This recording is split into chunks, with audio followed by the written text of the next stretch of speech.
State bank of ইন্ডিয়ার চোর বাঁচাও দিবস প্রতি বছর 31শে ডিসেম্বর।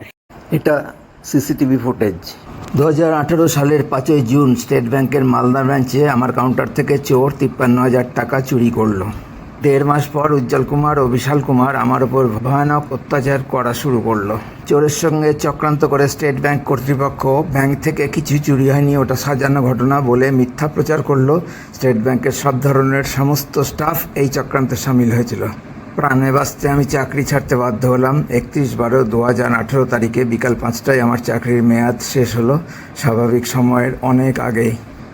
চোরের মালিক বিষ্ণু ঘোষ এবং স্টেট ব্যাংক অফ ইন্ডিয়ার সর্বসম্মতিক্রমে নেওয়া সিদ্ধান্ত সফল হলো।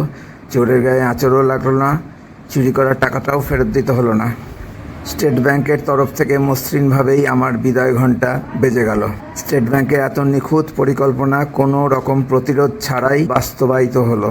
এই মহান সাফল্যকে স্মরণীয় করে রাখতে স্টেট ব্যাংক অফ ইন্ডিয়া প্রতি বছর 31শে ডিসেম্বর তারিখে চোর বাঁচাও দিবস পালন করতে পারে। চোর বাঁচাও দিবস, স্টেট ব্যাংক অফ ইন্ডিয়ার চোর বাঁচাও দিবস।